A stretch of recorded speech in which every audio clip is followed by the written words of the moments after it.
Bien, écoutez, je suis d'accord avec pas mal des points de Jean-Hervé. Cela dit, moi, la crise, j'en suis pas encore lassé, donc je vais vous parler de la crise. Et puis, d'ailleurs, ça va, je pense comme lui que ça va durer encore un bon bout de temps.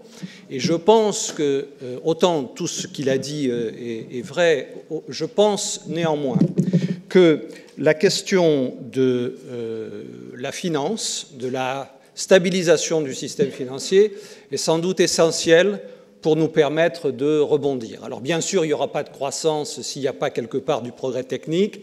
Bien sûr, il n'y aura pas de croissance si on n'allège pas certains coûts qui pèsent sur cette croissance.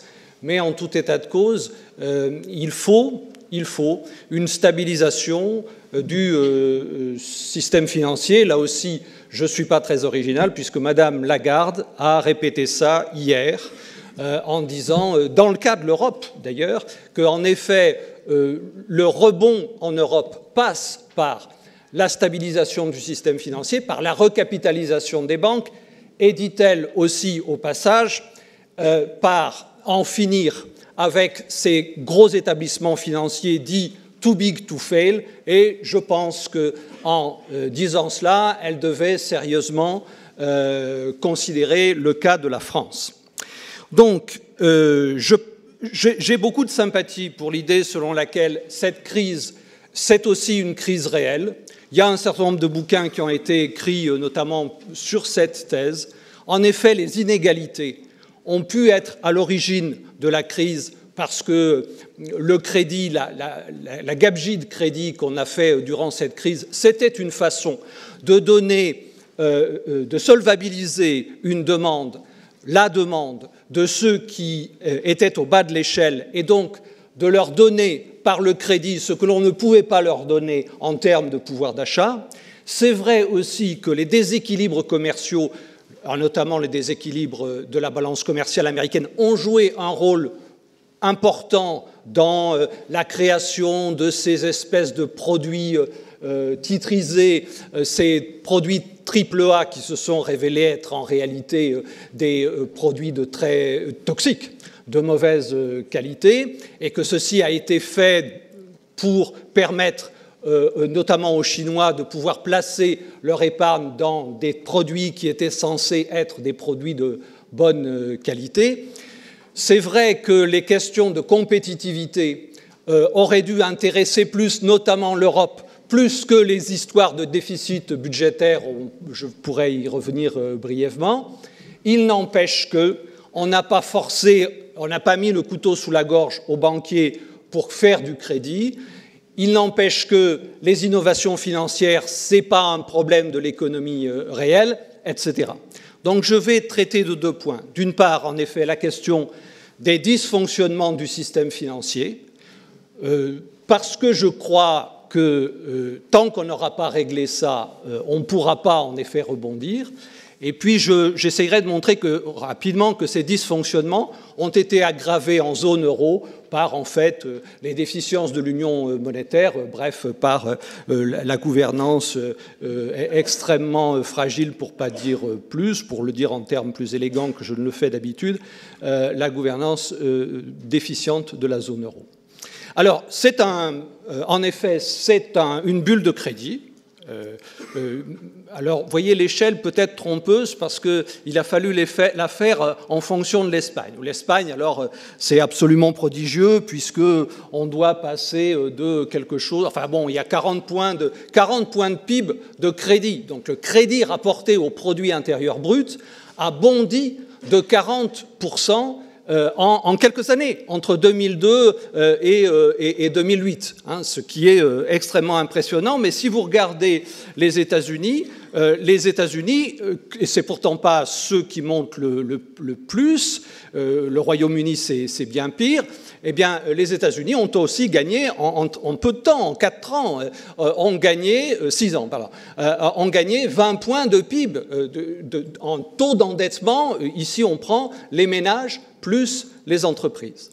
Alors, les deux seuls pays auxquels ça n'arrive pas, c'est d'un côté le Japon, mais le Japon s'est rattrapé avec une forte augmentation de sa dette publique. Ici, je suis que sur la dette privée.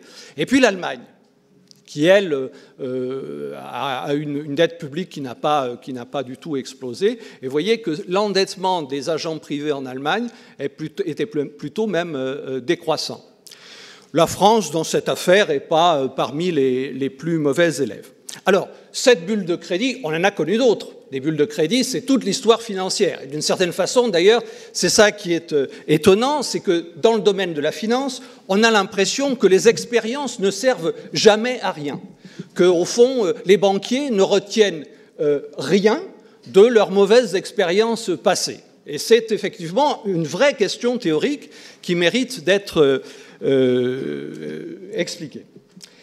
Donc voilà, cela dit, cette crise, elle est évidemment plus grave que les autres, donc on peut se demander pourquoi. Alors il y a des explications, les premières explications qu'on a données, c'est parce que les politiques monétaires étaient laxistes.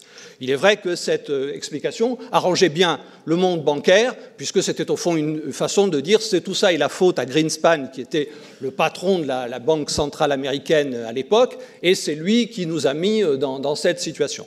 Je ne crois pas, pour plein de raisons, tellement à cette explication. Elle a sans doute une petite part de vérité, mais je n'y crois pas. J'y croirais plus dans le cas de l'Espagne.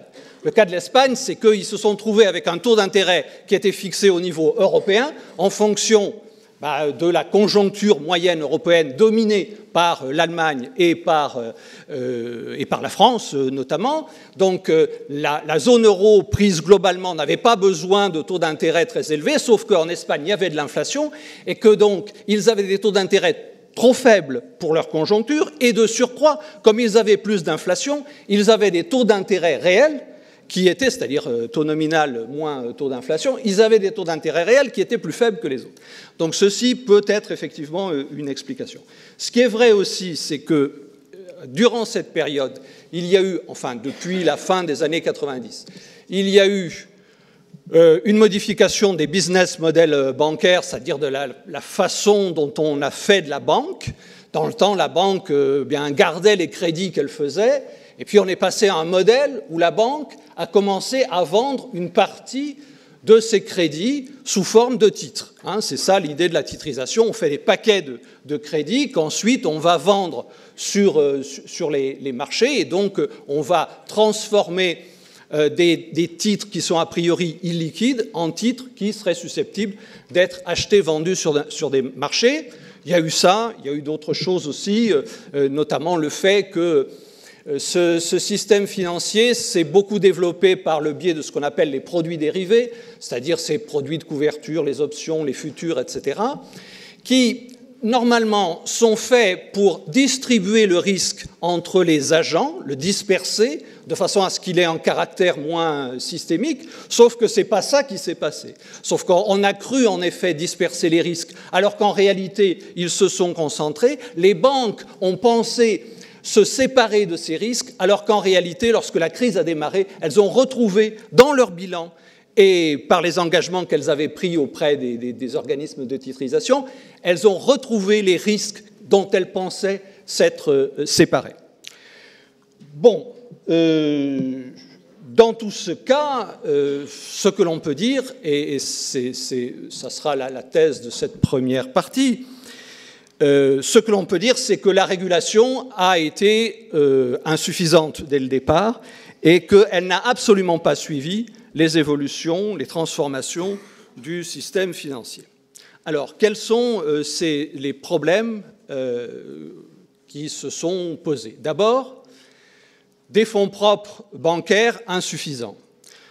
On a découvert, avec une certaine surprise, que durant la crise, en fait, que le minimum de vrais capitaux propres,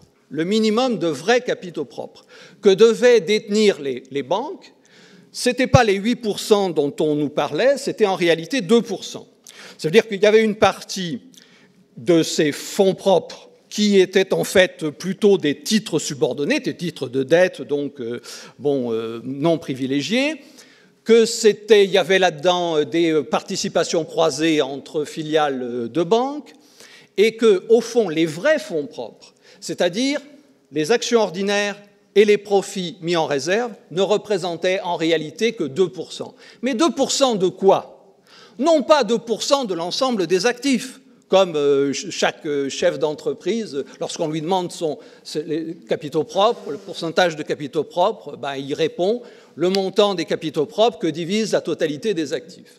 En l'occurrence, ce sont 2% de ce qu'on appelle les actifs pondérés des risques. Et les actifs pondérés des risques, bien, ça consiste à prendre les actifs et puis leur affecter un coefficient de pondération qui dépend du risque que l'on pense mesurer. Alors, les risques que l'on pense mesurer, voilà ce que ça donne. Ça veut dire, vous voyez, que dans le cas de l'Europe, les actifs pondérés des risques, c'est 35% des actifs totaux. Donc, quand on parle de 2%, ce n'est pas 2% de la totalité des actifs, c'est 2% de 35% des actifs. Donc, prenez 40 pour faire bien. Ça veut dire que les fonds propres d'une banque représentent 0,8% des actifs du total du bilan, des actifs totaux. Alors, imaginez des chefs d'entreprise, il doit y en avoir dans cette salle, qui se pointent auprès de leur banque avec des fonds propres représentant 0,8% du bilan. J'ai peur que vous soyez relativement mal reçus.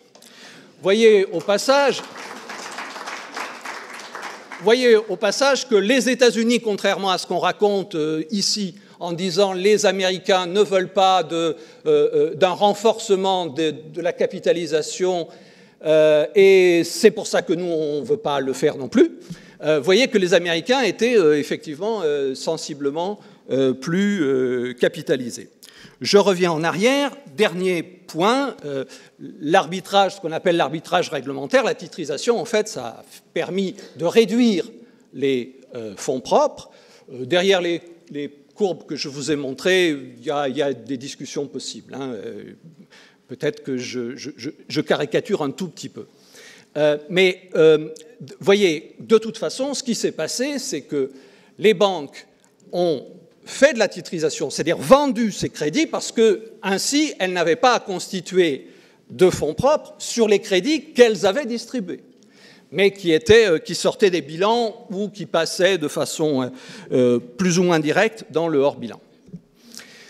Deuxième point, une exposition croissante au risque de taux d'intérêt. Alors on a observé que les banques, mais c'est une évolution séculaire, les banques ont gardé de moins en moins d'actifs liquides et puis elles se sont rendues de plus en plus dépendantes de financements de marché de court terme. La part des dépôts dans le passif, ou si vous prenez le ratio crédit sur dépôt, ce ratio crédit sur dépôt a augmenté jusqu'à atteindre 134%. Donc, les crédits représentaient 134% des dépôts. Or, il faut bien voir que les dépôts sont la ressource la plus stable des banques, même si ce sont des dépôts à vue. De façon paradoxale, la ressource la plus stable des banques, ce sont les dépôts à vue. Donc, à partir du moment où les dépôts diminuaient, eh bien évidemment, ça mettait les banques en situation de risque de liquidité. Et considérez bien que, durant cette crise, les paniques bancaires des déposants ont été complètement marginales. Ce qu'on appelle les bank runs, donc les courses au guichet, si on veut, enfin bref, les paniques. La panique s'est produite sur le marché interbancaire, sur le marché où les banques s'échangent les liquidités. Mais il n'y a pas eu de panique, en tout cas en France, en Europe. En Europe, il y a eu évidemment Northern Rock, mais c'était vraiment très peu de choses. Pour l'essentiel, le bank run, c'était une histoire de difficultés sur le marché interbancaire. Regardez cette courbe, vous voyez, enfin, ou si vous pouvez voir quelque chose, disons, la courbe qui monte le plus rapidement, ce sont les endettements des banques françaises à moins d'un mois. Donc vous voyez que progressivement, les banques, non seulement ont de plus en plus emprunté sur les marchés, mais emprunté à long terme, pas un problème, mais en plus, les banques ont emprunté à très court terme et de plus en plus à court terme. De sorte évidemment que lorsque la crise est arrivée, le choc de liquidité a été évidemment très, très important. Et ce qui s'est passé à l'été 2011 est typiquement cette chose-là. Il faut y ajouter d'ailleurs, dans le cas des banques françaises, le fait qu'un certain nombre de ces banques ont trouvé astucieux non seulement d'emprunter, mais d'emprunter des dollars pour financer des Airbus et des supertankers. Donc en gros, on a eu des banques, 2 en particulier, qui se sont endettées auprès des money market funds américains, de sorte que, et à très court terme, pour faire des investissements à long, voire très long terme, de sorte que lorsque la crise de défiance est arrivée à l'été 2011, eh bien, les money market funds, instantanément ou presque, ont désinvesti. Les money market funds ont retiré leurs billes des banques françaises, d'où la nécessité de swaps, c'est-à-dire d'échanges de dollars entre la Banque centrale américaine et la Banque centrale européenne. Il faut quand même réaliser qu'on a fait des folies, les banques françaises notamment, ont fait des folies en termes de liquidité. Autre chose que la crise nous a fait redécouvrir, on connaissait le concept, mais au fond, l'application, on n'avait jamais réussi à la vivre. Cette crise est une crise dite systémique, et on parle de risque de système à propos des interdépendances qui existent entre les établissements financiers, c'est-à-dire, en gros, les phénomènes de contagion. Au fond, cette crise n'aurait pas été grave. C'est pas parce qu'un certain nombre de ménages espagnols auraient fait faillite sur leur endettement immobilier, c'est pas parce que les banques américaines ont fait des bêtises avec leur crédit subprime qu'on aurait pu en arriver là. Si on en est arrivé là, c'est parce qu'il y a eu effectivement ces phénomènes de contagion, c'est-à-dire cette crise a fait boule de neige. Non seulement elle s'est répandue, mais elle a fait boule de neige. Pourquoi? Alors, pour différentes raisons. D'abord parce que, de fait, les établissements too big to fail, c'est-à-dire ces établissements qui sont trop gros pour faire faillite, eh bien, font peser une menace forte sur l'ensemble du système, et notamment, évidemment, sur les finances publiques. D'autre part, parce que c'est très beau de dire les banques se diversifient en mettant à côté d'activités de marché des activités, à côté de leurs fonctions traditionnelles, des activités de marché. Mais si tout le monde fait ça, vous voyez, tous les business models risquent de se ressembler. Et si tous les business models se ressemblent, alors toutes les banques sont touchées de la même façon au même moment. Et au fond, c'est ça la contagion. D'autre part, les interconnexions entre établissements à travers les produits dérivés, c'est-à-dire à travers ces produits de couverture, se sont multipliées, ont été amplifiées, et ça aussi, ça participe de la contagion. Parce que, comme les banques ont développé leurs activités de marché, la contagion, en fait, elle a pris une forme qui est très différente de celle qu'on décrit d'habitude. Ce n'est pas une banque dont la faillite entraîne la faillite d'une autre banque, etc.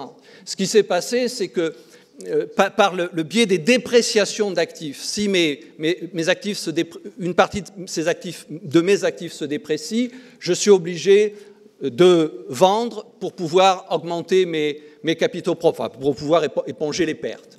Et ce faisant, je fais baisser les prix de ces actifs et donc je vais affecter la position des autres institutions financières, des autres banques qui sont dans le même cas.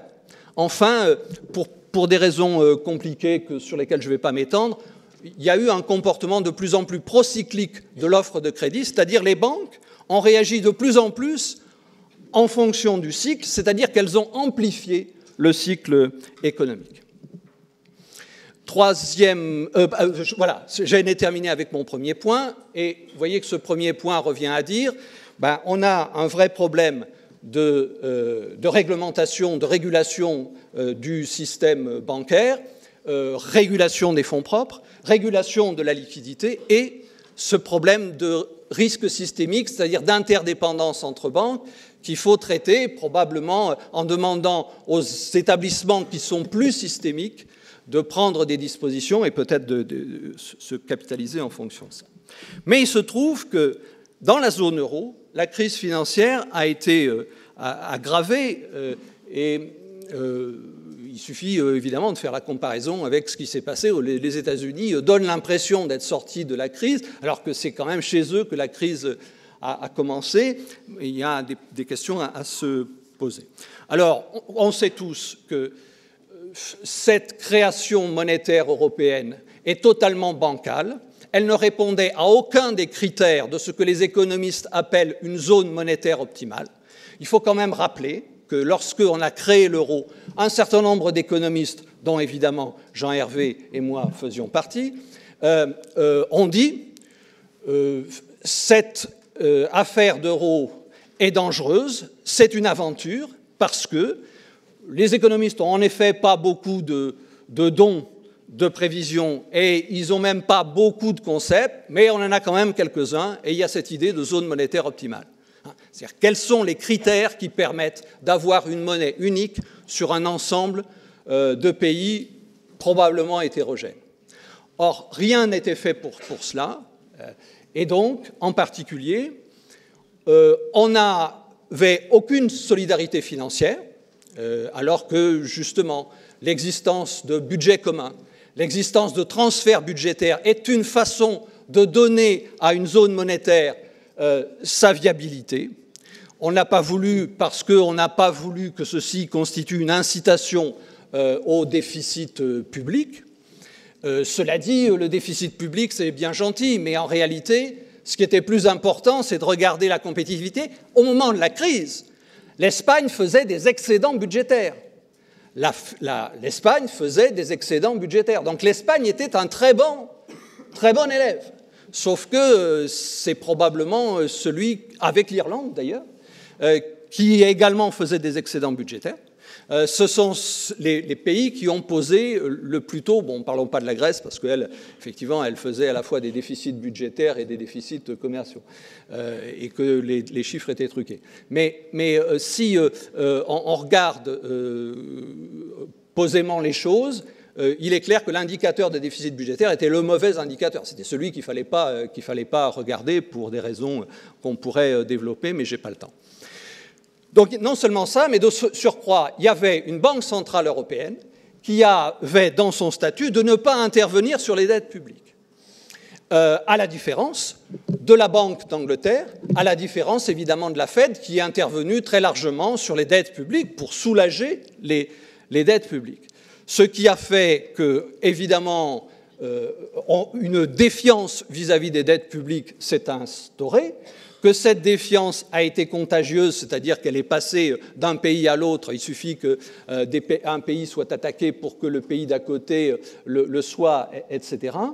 Ce qui, non seulement a accru la disparité entre les pays de la zone, je vous montrerai un graphique là-dessus, mais qui, d'autre part, a globalement posé problème et accru, évidemment, les difficultés budgétaires.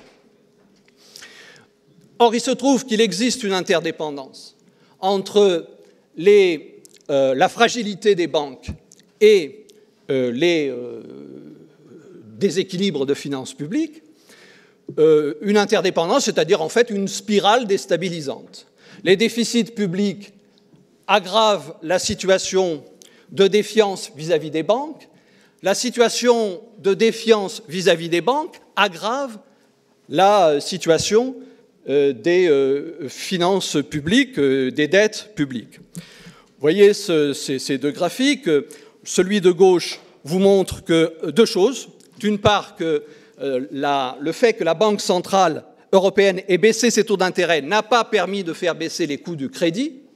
Et d'autre part, que dans cette période, il y a bien eu une augmentation des disparités de taux entre les différents pays. Le graphique de droite vous montre la corrélation forte, vous montre deux choses. Corrélation forte entre, alors les CDS, donc c'est les primes d'assurance sur les dettes en question. C'est-à-dire au fond l'appréciation, la défiance vis-à-vis, quand ça monte, c'est qu'il y a une défiance vis-à-vis des dettes bancaires d'un côté et des dettes publiques de l'autre. Et puis vous avez un point OMT qui représente le point, le temps au moment où M. Draghi a dit au début de l'année 2011, ça ne se passera pas comme ça, 2012, pardon, ça ne se passera pas comme ça, parce que eh bien, je mettrai de l'ordre, je ferai ce qu'il faut, pour soutenir les dettes publiques, ce qui, alors après ça, ça n'a jamais été vraiment bien explicité, mais en gros l'idée c'était je vais intervenir sur le marché de la dette secondaire, des dettes publiques, peut-être même sur les émissions, de façon à éviter cette spirale inflationniste, déstabilisante dont je parle. OK ? Ouais. Je suis le deuxième de la journée, j'en suis ravagé de remords. Dévasté de remords. OK, donc voilà. Donc l'union bancaire. Ah oui, c'est vrai. Combien vous dites ? Ah ouais, bon. OK, donc l'union bancaire européenne, c'est sans doute la solution. Qu'est-ce que c'est que l'union bancaire européenne ? C'est trois choses. C'est d'abord un système de supervision qui serait commun, qui permettrait, au fond, à tous les pays de faire de la surveillance collective, de façon à ce qu'on n'ait pas à payer pour les bêtises des uns ou des autres, les bêtises des banques. Ensuite, un fonds de garantie des dépôts commun, qui permettrait effectivement de jouer les pompiers lorsque, tout d'un coup, dans un certain pays, il y a un problème et les dépôts s'en vont, ce qui s'est passé en Grèce, ce qui s'est passé en partie en Espagne. Donc, de façon à s'assurer que tous les dépôts à vue seront bien garantis dans la limite des fameux 100 000 €. Et puis enfin, un système, une instance de résolution bancaire. On appelle résolution bancaire, en gros, le démantèlement d'une banque lorsque elle a connu des problèmes trop graves. Donc il s'agit de la vendre par appartement, ou en tout cas de la liquider dans le bon ordre. Et ça, c'est quelque chose qui est aussi compliqué à construire. Donc c'est sans doute une solution. Bon, simplement, il y a derrière ça des problèmes institutionnels compliqués.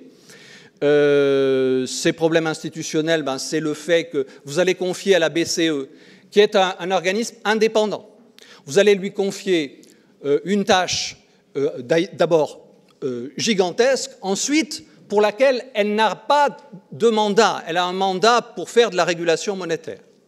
Elle n'a pas aujourd'hui de mandat pour faire de la supervision. Alors vous pouvez lui donner ce mandat, simplement dire à la Banque centrale européenne, vous devez maintenir l'inflation en dessous de 2%. Ça, on sait faire, on sait à quoi ça correspond. Mais dire à la Banque centrale européenne, vous allez vous assurer de la stabilité des établissements de crédit, ça, c'est un mandat qui est extrêmement difficile à écrire et donc qui pose des difficultés. D'abord parce que vous risquez de donner une carte blanche à cet organisme tout à fait indépendant, qui est l'organisme, qui est la banque centrale la plus indépendante au monde, ne serait-ce que parce qu'elle a face à elle un ensemble de pays qui n'ont d'avis commun sur rien. Donc, voilà. Et d'autre part, il se trouve que la stabilité, ça peut être pris dans des sens très différents, et dire à la Banque centrale européenne, vous allez vous intéresser à la stabilité des banques, ce n'est pas un mandat suffisant. Bon, il faut rajouter que le risque de ce qu'on appelle le risque de système, la régulation prudentielle, c'est ce qu'on appelle le macro-prudentiel. Et là aussi, qui va s'en préoccuper ? Aujourd'hui, le macro-prudentiel, il est de la compétence des pays, alors que le micro-prudentiel serait de la compétence de la BCE. Comment on arrange ça ? Comment on coordonne ça ? Donc, je pense, pour des raisons que je n'ai pas non plus le temps de développer, que tout ça est compliqué et que probablement ça nécessite une union politique, à tout le moins une gouvernance de la zone suffisamment costaud. Donc, deux conclusions. La première, c'est qu'il faut renforcer la robustesse des systèmes bancaires. Les solutions, on les connaît, sauf que ça nécessite réforme qui se heurte aux résistances du lobby bancaire. Il faut quand même dire un jour que dans ce pays, on nous parle beaucoup des États-Unis et de Goldman Sachs, cette pieuvre qui aurait capté tous les leviers du pouvoir. En France, la collusion entre la haute fonction publique, les politiques et le lobby bancaire sont peut-être plus développés que ce n'est le cas aux États-Unis.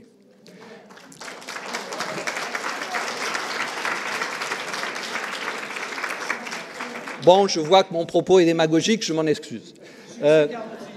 Ouais, d'accord, c'est ce que je dis, c'est démago, d'accord, mais c'est néanmoins une conviction forte. Et si j'ai cette conviction forte, c'est parce qu'il m'est arrivé de me heurter à ces gens-là, et c'est très désagréable. Ensuite, deuxième point, il faut effectivement rendre viable cette union monétaire, et au fond, ce n'est pas demain la veille. Je vous remercie de votre attention.